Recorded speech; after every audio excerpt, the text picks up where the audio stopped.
Get more confidence. Get that promotion. Get moving up the corporate ladder.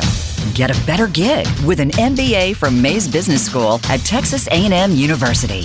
Whether you're starting out or stepping up, now you can take your career to a whole new level with a full-time MBA in College Station and convenient weekend options at Houston CityCentre. Texas A&M has a program to suit your schedule.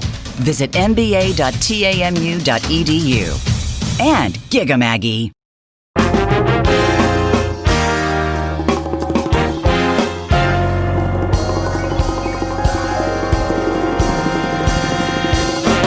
Howdy, welcome to Mays MasterCast. I'm Shannon Deere, the Assistant Dean for Graduate Programs, here with your spectacular host, Ben Wiggins. Good morning, Shannon. How's it going? Good morning. It's going well. Maybe I should have said that in a British accent since our guest grew up in England. I'd like to hear your British accent. Nope. I think you should do intro, outro in a British accent. I probably could have until I just said that, and then now I'm probably going to make it Australian or something. Howdy, welcome to Mays MasterCast. It'll be bad. Today on the show, I feel like my British accent always becomes an Australian accent at some point. It's really hard to differentiate if you don't actually have that accent. So it's cool. How was your weekend? It's good. How was yours? It was nice. Brielle is 1 year old. Brielle's growing up, man. It's going fast. She's gonna be graduating from college in a couple of weeks. She's stinking cute, man. Yeah, she's the best.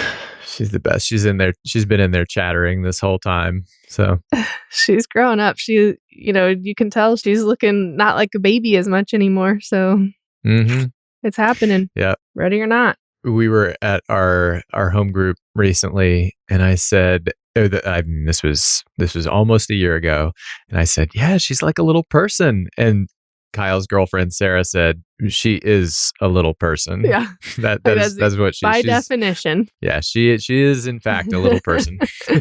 She's super cute. Super cute. Yeah. Yep. Today on the show we have Jonathan Brinsden, who is the CEO of one of my favorite companies in Texas. He is the CEO of a Houston-based real estate investment and development firm, Midway. They have some of my favorite developments in the state. Jonathan is active in a number of civic leadership and charitable organizations. He's on the executive committee and board of Buffalo Bayou Partnerships, the board of Search Homeless Services, and the board of Coalition for the Homeless. Brinsden is chairman of the Urban Land Institute America's Executive Committee, as well as a number of their global board of trustees. He is a frequent guest lecturer at Texas A&M, and we are proud to have him on the show as a former student. He holds a Master of Science in Land and Real Estate Development and a Bachelor of Science in Construction Science and a Bachelor of Science in Environmental Design. So lots of Aggie degrees, which we appreciate for sure. I hope you enjoy the episode with Jonathan. Let's get into it. And by the way, it is a beautiful day in Aggieland. We welcome Jonathan Brinsden to the show. Good morning. Good morning. How you doing? I'm doing all right. How was your weekend? Great weekend. Got to watch some Aggie football and went to the game. It was a little odd with 25% occupancy, but nonetheless, it was great to be back and get a win. So fun. Nice to get a win. We may run this, we may not. What were your impressions of the game from being there in person? From a stadium standpoint, it's odd. Part of the atmosphere is just the fact we have 100,000, plus of your closest Aggie friends all cheering at the same time. Right. The strangest part was really not having the band at halftime, even though the band was there. Not getting to watch them was, and I understand why, but not watching them was very different. And even with some of the sound they pump in, it's not quite the same. But at the same time, I'll choose that over not going any day. So yeah, I definitely understand that, and I definitely respect the decision to go. I was interviewed by someone last week. Andy Euler with Marketplace got in touch with me, and I ended up choosing not to go to the game.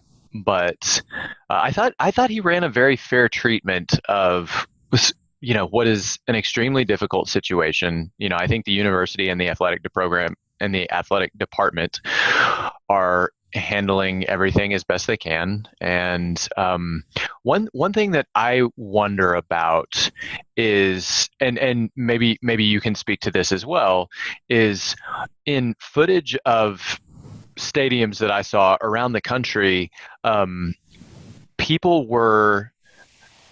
my impression was that people were kind of clustered apart from each other. So it was groups of people that seemed to me to be closer than 6 feet. But then the groups were fairly small, and I'm not sure what the implications of that are. Is that kind of what you saw, or was it something different?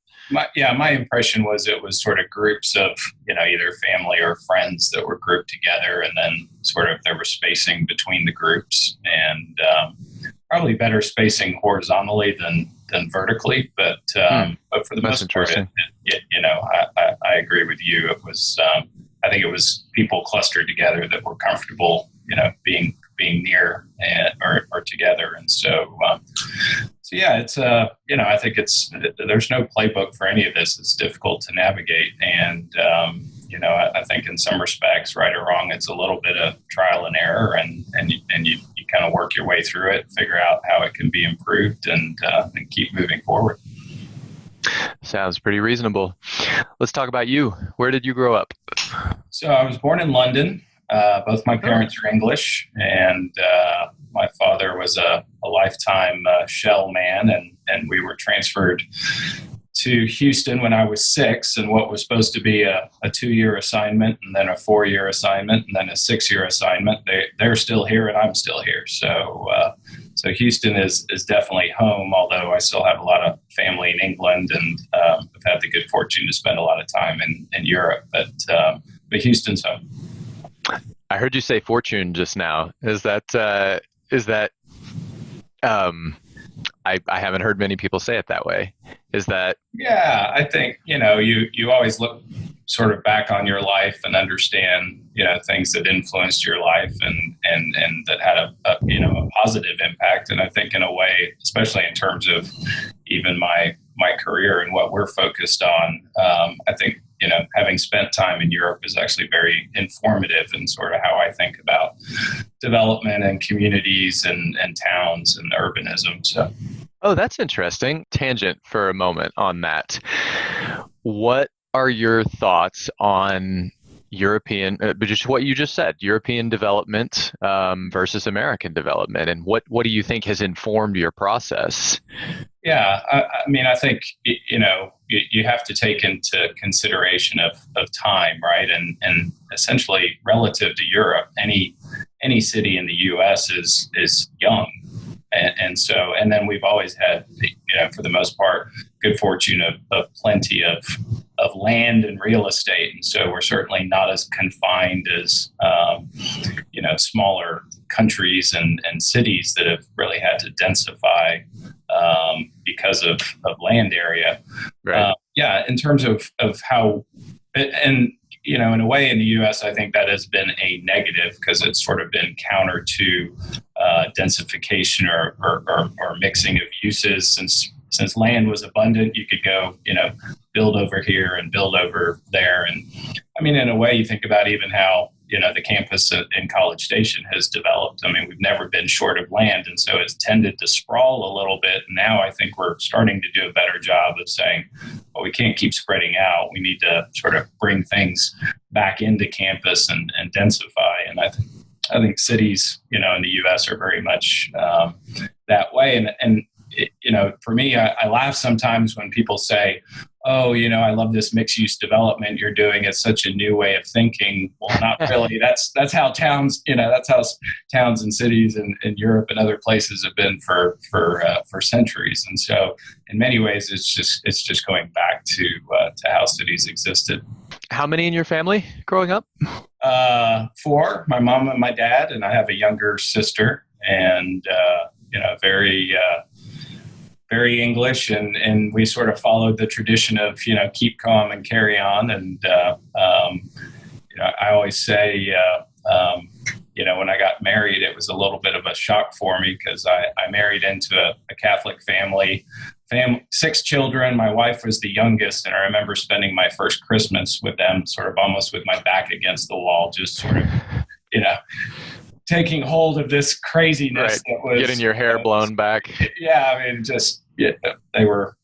I mean, they're fantastic, and I've been blessed to truly have another family. But it was so different than my upbringing in terms of how affectionate they were and how loud they were, and but it was a lot of fun. So, what pieces of that do you feel like were what were the best parts of that?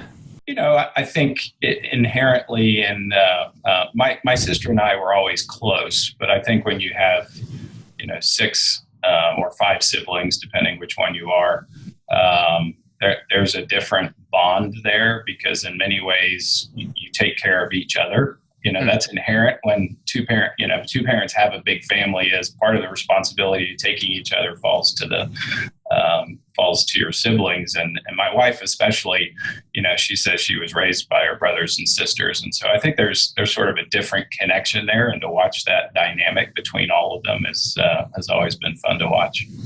So really, my best friend and I had a little yard mowing company, and that was, we mowed yards in the neighborhood, and long before we could drive, we would ride our bikes and pull the lawnmowers behind us on our bikes, and we had a great time and made good money. And we were fortunate to have great people in the neighborhood that were willing to employ a couple of knuckleheads. So kudos to them. Yes, indeed. Give us 60 seconds on your road through Texas A&M and after. Yeah, growing up, I was always fascinated with 2 things, and it was cars and buildings. And I bought my first car when I was 15 and completely took it apart and rebuilt it, so it was sort of ready, if you will, when I turned 16 and got my license. So I was initially focused on going to automotive design school, but needed an engineering degree before that. And so I started in mechanical engineering at Texas A&M. And, I say I got a 3.6 my first year. Unfortunately, that was the sum of my 2 semesters. I got a 1.8 and a 1.8. And I think there were 2 things. One, I just didn't find engineering that interesting. And 2, I hadn't really learned how to work, if you will, in high school. And so I transferred over to architecture, and really, I think being able to actually, be a part of designing early on and not having to wait to go to automotive design school was great for me. I always suffered a bit from attention span, and so the actual active process of studio in addition to classes was great. And then I really couldn't reconcile why you would get the architecture degree and not get the construction science degree, and so that added another year. So I chose to get both, which I'm always completely thankful for. And great, enjoyed both, and then was really fortunate in my junior year to have an internship with a construction company. And little did I know, and I probably should have known at the time, but the construction company was owned by a real estate developer. And I really got a window into what they did. And I realized they were the people that actually got to make the decisions. And so that was really my decision point to stay and go to graduate school, get my master's in real estate, and really learn the business and finance side. And so, in a way, I was always fairly focused on kind of a path that made sense to me. Whereas I know it's difficult for, a lot of folks to truly figure out what they want to do or what they're passionate about. And then after that, up through, let's say, the construction of Century Square. Yeah. So when I got out of graduate school in 1994, the real estate business was really still tough. So, by way of history, in the late 80s, when you had sort of the S&L meltdown, we had the oil and gas meltdown in Texas. And then you also had some tax law changes in real estate that really hurt significantly. And so I interviewed with all the large usual suspects, and they all laughed at me and said, nobody's getting in the development business and nobody's building any buildings. And I happened to meet a gentleman at church, and he'd heard I was looking, and he just said, look, I've kind of made it through the late 80s. I've got one project. I've had to lay off most of the people in my company, but if you want to learn, and whether it's for a year or a couple of years, so you can at least say you have a job while you're looking for a job. And it was great. I mean, I got to sort of do everything soup to nuts, at a very early age, which was a fantastic experience. And so I actually stayed there for 7 years, became president of that company. And we ended up parting ways really on sort of one fundamental issue is, as I became president, I realized we didn't necessarily operate on the exact same value system, and that was a big problem for me. And so decided to look, and it was a challenge because I'd essentially been a principal at a young age, and you can't just walk into that situation easily in the real estate business. But so I called 5 people that who were friends I respected that were in the business to tell them what I was trying to accomplish. And the first one I called said, "I know exactly who you need to talk to. Let me call him and I'll call you back." And he called back in 10 minutes and said, "All right, this guy, Brad Friels, he runs a company called Midway. He's interested in talking to you." And literally Brad and I met, I think 2 days later, hit it off, and then negotiated for a while. And I think it was October of 2000, we agreed kind of on a structure. But at the time I had 2 hotels under construction, and I had promised the bank I would not leave until they were finished. And so I finished those hotels in April of 2001 on a Friday, and I started at Midway on a Monday.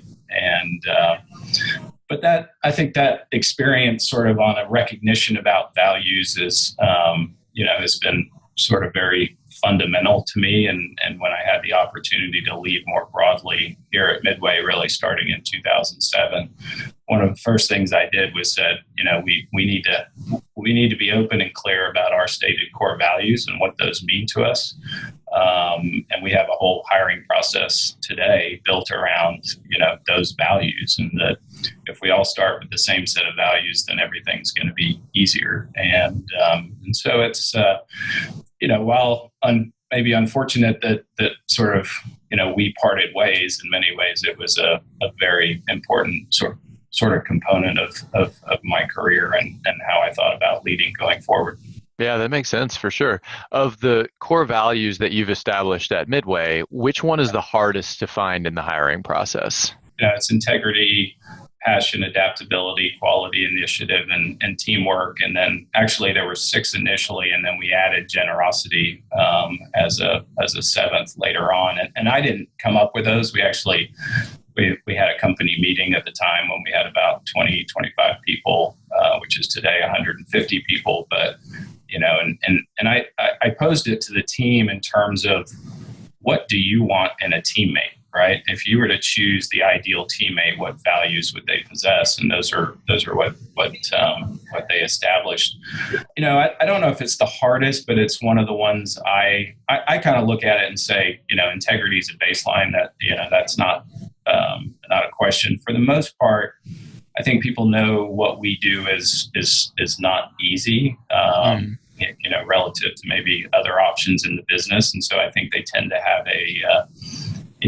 sort of a passion for the business, if you will, or a passion for what we're doing. But right. I would say, I think it's initiative. People that have that sort of inherent, we're not going to sort of handhold or babysit here. And I think it's people that have that sort of internal drive and internal engine to be a self-starter. And that's probably one of the ones I try to key in on most in any candidate, is to really try to figure out whether they have that drive or not. That was going to be my guess. Yeah, really? Yeah. Let's talk a little bit more about Century Square. I feel like it has brought this city together in kind of a new way. Right. My question is, did this aspire to become kind of what I think it has become, which is sort of a downtown College Station? What were your hopes for the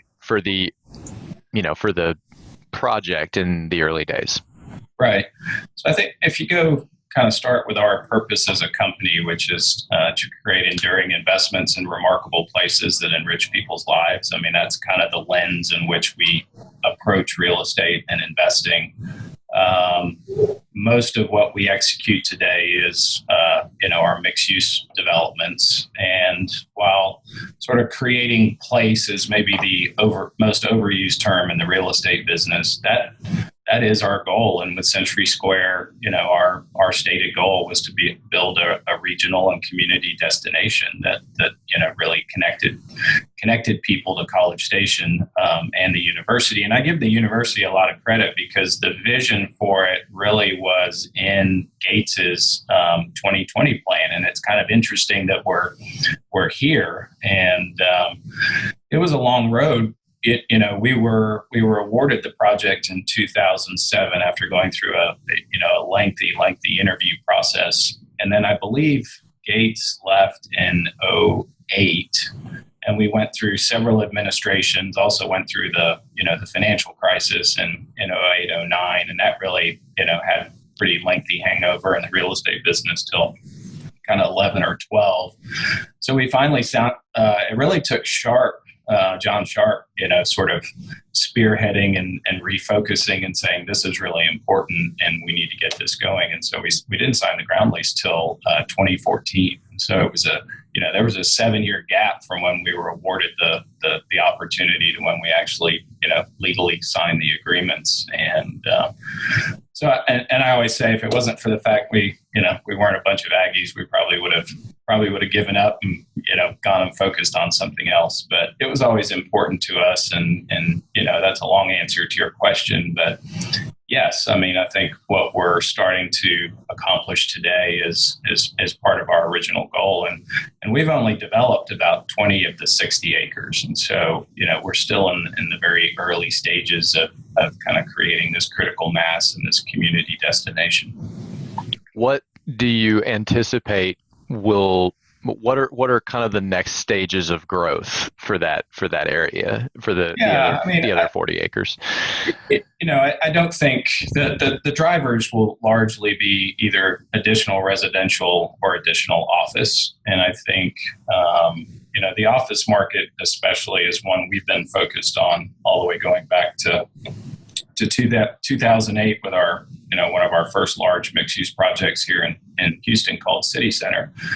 And the idea was that the idea of office space would change, that it really wouldn't be about the specific space, sort of the four walls where people worked, but it would be the overall environment in which they worked. And so going back to your idea of this destination. And so we talk about it as really office is about place, not just space. And so I think, we're really starting to see that, and we're starting to get interest from companies about maybe moving a corporate headquarters there. And we're sort of building a little bit of a Brazos Valley financial center. We have a number of financial firms there. And the reason companies are focused on it is it's all about recruiting and retaining talent. I mean, even in today's job market and, the unfortunate situation we're in with unemployment, it remains a very competitive job market. And if you're going to be successful, you need to retain and recruit and retain the best talent. I think the current business environment does play to the concept of place versus space. How does designing and building office space now change as so much of the work has gone virtual? How does that change the calculus for someone like you?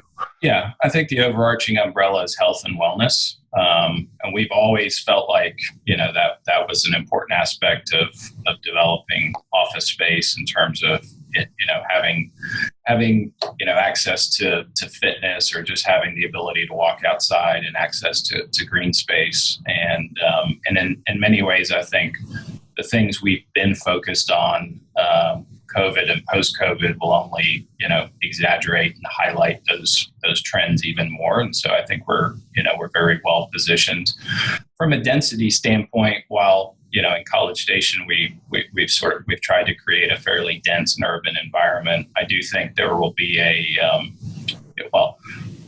all the buildings we have are still what we would call, mid-rise buildings. And I think, an initial reaction to COVID will be probably an attractiveness to mid-rise versus high-rise buildings where, people can take stairwells instead of having to use elevators and those type of things. So we continue to believe we're actually very well positioned for kind of for this next market cycle post-COVID. Makes sense. What is the cutoff for mid-rise versus high-rise? It varies. I would say, probably in the 6 to 8 stories. And most of the buildings we have in the project right now are 4 stories or 5 stories. And so, and that's not to say we couldn't build a taller building. There's no specific height restrictions, but if you go back to older cities, the reason a lot of buildings are sort of 4 or 5 stories is they didn't have elevators initially, and so that was sort of the comfortable, height to walk up stairs. And so, so in a way, it's similar to my earlier comments. It's sort of almost going back in time where people are saying, I might rather use the stairs than take the elevator. Good stuff. You are the chairman of Urban Land Institute Americas, which provides leadership in the responsible use of land and in creating and sustaining thriving communities worldwide. Yes.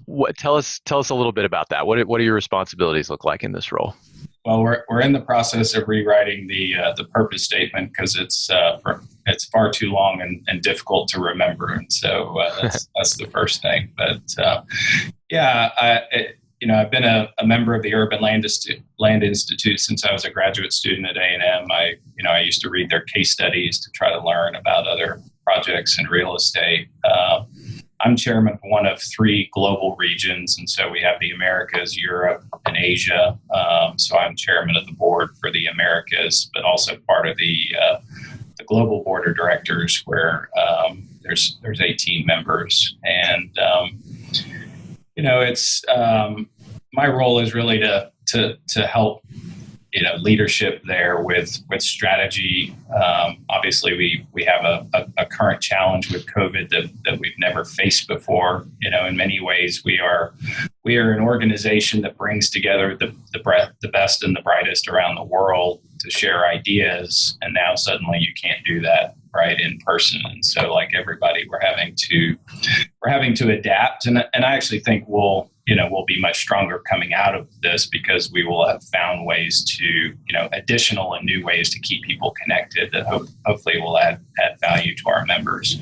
And be a resource and be a sounding board to leadership. And I think especially now, one of my biggest roles is just listening. We have 40,000 members worldwide, and is to really make sure, we're listening to all the ideas our members have in this unique time, both in terms of specific for ULI, but also then how are we all being impacted in the real estate business? What are people doing to adapt, and how do we share those those ideas?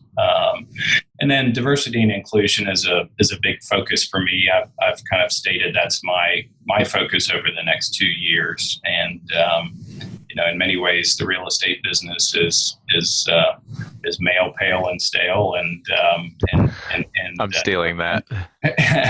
And it really goes back to, it starts with education. We've got to try to attract more people and more diversity in the business. And but there's also very fundamental things within real estate, like zoning laws and deed restrictions that have been very divisive over time. And so to make sure we're both thinking about it from an organizational standpoint, but also thinking about it from a true real estate impact standpoint. And so. What is the thing that would surprise people the most about responsible and sustainable land use? What's something that they wouldn't know? Yeah, I think maybe what most people don't appreciate is sort of how many variables and factors there are that potentially impact what happens with a piece of land, and that's both from the the public sector, meaning, laws, zoning, utilities, transportation, right? All the things that the public sector and cities and counties and states and the national government or the federal government impact, and then also all the market factors. I think for most people, they don't sort of understand that in many ways you're trying to balance, 20 different demands and sort of influential factors into ultimately what goes into how that land is used, and it's a challenge, and you hope to a large extent the private sector acts in a responsible way, and unfortunately that's not always the case. And so I think going back to ULI, it's really we view our role that we can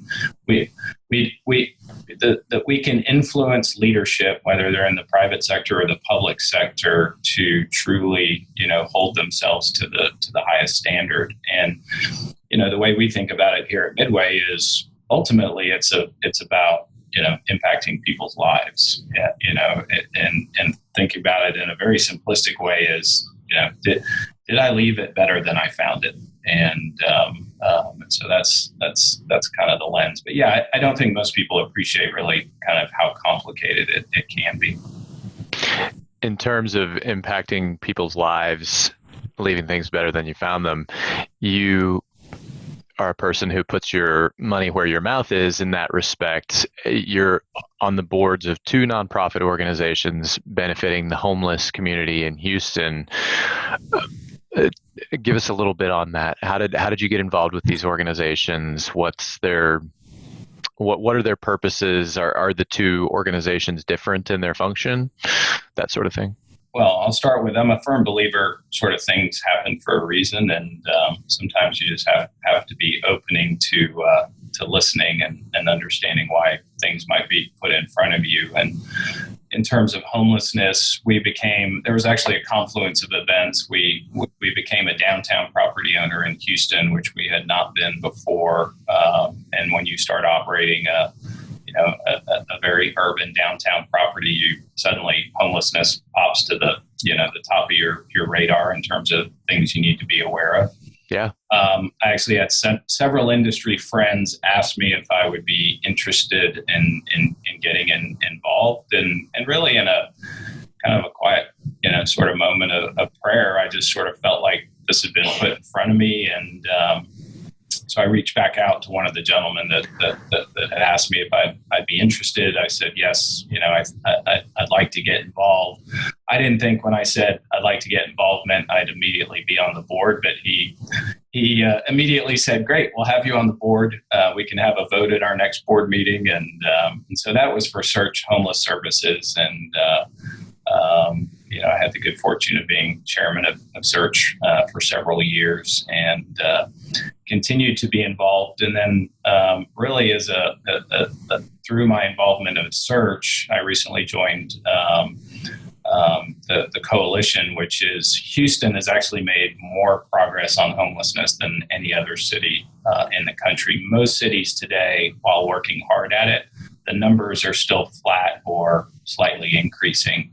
And you have areas with dramatic increases, like cities like San Francisco, where you have such affordability issues. But so in Houston, the coalition serves the role as really being what we call the leader of the coordinated access system. And so what we decided years ago was each nonprofit would focus on what they're best at, and then we would bring all those resources together in a coordinated fashion. And so to give you an example, Search used to do feeding, used to do housing, and did case management. Well, through the coalition, they looked at us and said, you're the absolute best at case management, so you focus on that. There's other people who are better at housing, or there's other people that are better at operating shelters. And so, it's really been a fantastic system, and I'm really blessed to be a part of that board now. And so in Houston, over the last 8 years, we've reduced the homeless population from almost 10,000 to 4,000, and continue to try to make progress. So. That is very admirable. What's the best story that's come out of all of that? What's been your best moment? Yeah, so we focus on those high level metrics, right? I mean, it's very rewarding to be able to say we've made such progress. I think for me, the most rewarding is when I come across a sort of an individual and really learn their story and hear their story, and then understand how we helped them. And what you find in homelessness is, I think a lot of people tend to think they did something to deserve it, or they didn't somehow manage their life properly. And what you find is it's usually a catalytic event, something that they didn't necessarily have control over, that then creates sort of a series of continual things that sort of, is a downward spiral in their life to the point where, they find themselves homeless. And so, to listen to their stories and to have, for us successfully be able to help someone out of, homelessness and to be able to, get training, find a job, and truly get back on their feet. That's the most rewarding. And at Search, I love it. We always have one of our clients who's successfully been through the process on our board, and there's not a dry eye in the boardroom when they join and tell their story, and so that's incredibly rewarding. Okay, let's move to rapid fire. What's a hobby or interest that people would be surprised by? Yeah, so I'm a huge Formula One fan. Oh, it is. I think if on any given day, if someone flipped on the TV and watched it, it may not be that interesting. But one, I love it because it's sort of truly a global spectacle, which there are not that many sports that are sort of really operate on that global level. But the other is what people don't maybe sort of see behind is the technology, the teamwork, the precision that goes into it. I mean, these teams are literally competing on tenths and hundredths of a second. And so I just find the whole thing really, really fascinating and intriguing. And so, yeah, avid Formula One fan. Fantastic. What is your fondest memory of TAMU? The whole experience was really enjoyable. I loved all of it. My wife and I, she's an Aggie too. And we both always say, we look back on that as some of our favorite times in our lives. One of my favorite sort of funny stories was in architecture where we have studio, you become very close actually with all the people in your studio because you're there all hours of the day, and many all-nighters. And so with 15 people versus a big auditorium of people you may never know, you really get to know everybody. And back in those days, the coffee sort of wasn't a thing. If you wanted coffee, you probably made instant coffee, or you went to like the Kettle or IHOP to get coffee. And close to my heart right now. I love the Kettle. And so we had this student in our studio from France, and one night at about midnight, he walks in with this little sort of machine, and we said, well, what's that? And he looked at us like we were crazy, and he said, well, that's an espresso machine.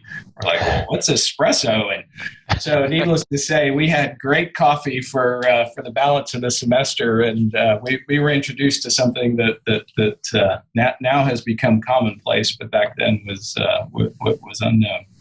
What have you recently tried to teach yourself? Yeah, so actually during COVID, I was really intrigued by this app or program called MasterClass, where they have really famous people teaching, everything from music to cooking to strategy. And I had great intentions of listening to things like economics. And I ultimately took a bartending class, and I'd never really made mixed drinks before. And so I endeavored to try to make the best mojito, old fashioned, and margarita I could. And so that's not not a very high bar in terms of learning, but nonetheless, it was fun. So it becomes a pretty high bar if you're spinning the bottles around and throwing them over your head and all that stuff. Well, my friends liked it because there was a lot of taste testing on different recipes, so it was a good distraction. What habit have you developed recently that you would say has greatly contributed to your ongoing success? Yeah, I always say it's sort of a morning routine. And I think maybe later in life, it's actually somewhat easier than when when you might have two spouses that are both juggling careers and young children. And I think it gets a little easier the older you get. But I've really tried to set that time aside and guard it if at all possible. And so, getting up and a couple of years ago, I started meditating, which has been good for me. I am admittedly sort of an attention deficit, challenge. And so, good company. So working out and then meditating and then really praying, I think, just is a great foundation for the day. And for me, it just starts better if I start that way than sort of being a rushed, chaotic, morning. And you don't always get that luxury, but more and more, I just really try to protect that time and say, at a minimum, I am going to do that every day possible. And drink your ginger and turmeric. That's right. After espresso, but yeah. Anyone you'd like to send good bull? Yeah, for sure. Two people. So Brad Friel's our chairman, and Jake Nolan, who's one of our development associates.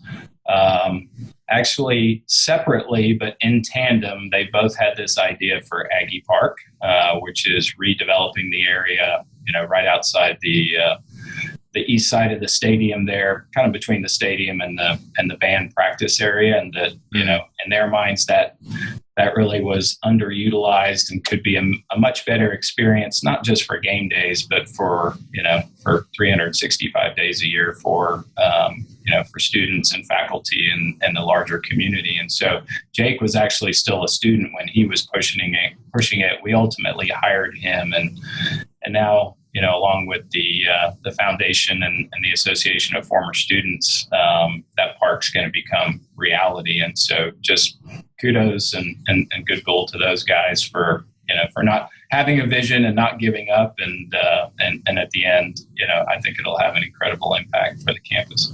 I believe there's a website with all of the information available, and if not, I know there's things on YouTube and whatnot. But it'll really be a world-class park, and I think it'll be a fantastic addition to campus.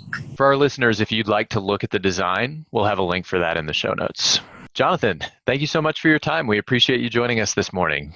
Thank you for your candor. Yeah, absolutely. Glad to do it, and hopefully I shared something that's beneficial for others, and always enjoy sharing my experience. For our MasterCast top 3 takeaways, I wanted to talk about how fabulous Century Square and in College Station and CityCentre in Houston are, which are both Midway developments that I love spending time at. I spend time at both of them with great frequency because Century Square, or at least pre-COVID, did.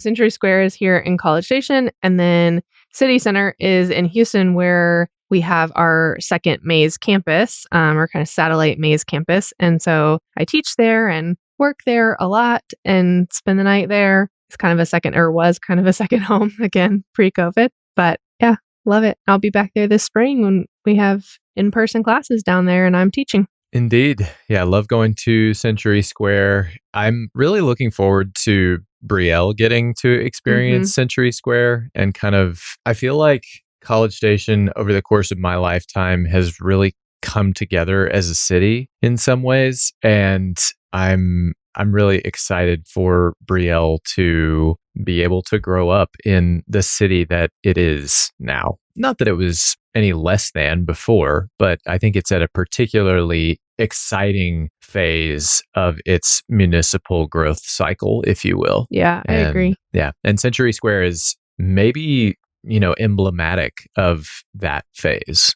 It's a really beautiful facility. I love the lawn area and being able to listen to live music there. Some of our students do trivia out there on the lawn. So it's just a nice place. It feels, I think what you said is really accurate, where it's kind of the peak of city development in that it still feels pretty homey, and you can go out there and you're probably going to know someone, but it has some of the perks of a larger town where you're, it's kind of, it's a development. It's beautiful. It has lots of great restaurants and stores and things like that, we've always had some great restaurants here, but it's nice just to have a few more options. Yeah, there's a promenade, there's upscale hospitality, there's all kinds of great restaurants, like you said. There's all kinds of good stuff there. Yes, I enjoy them both, and they're both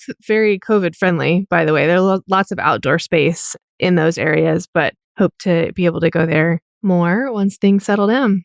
Indeed. I also went to the game this weekend for our second takeaway. Jonathan talked about being at the game this weekend. It was nice to have some normalcy in a way. And then it was also a little weird because it was just so different than usual. So you decided not to come to games this year. What factored into that decision? Partly the unknowns, like seeing people kind of sitting in clusters. I'm sure most of those are, family or close friends who have been around each other a lot anyway. At the same time, it kind of confirmed my hesitation, I suppose, just in the sense that the university and the athletic department can only legislate so much of how this is going to be done. And at a certain point, it gets into the tragedy of the commons, so to speak. Everybody says, yeah, everyone else should sit far apart, but we're going to sit close together because we want to spend time together. And I understand the argument, but it's an issue of marginal choices potentially being a big problem. Yeah. And the other thing is, taking a 1-year-old to the game, I understand the start 'em young rationale, but on the other hand, like it seems tough. Yeah. It's overwhelming, like Brielle is, sort of adjusting to, we had grandparents only at her first birthday to keep the group size manageable. And it was still 30 minutes before Brielle was, like into chatter mode, which is kind of her sign that she's comfortable. And being at a stadium with 25,000 of your closest friends. 25,000. Yeah. That seems like something she would not have fun with yet. Yeah.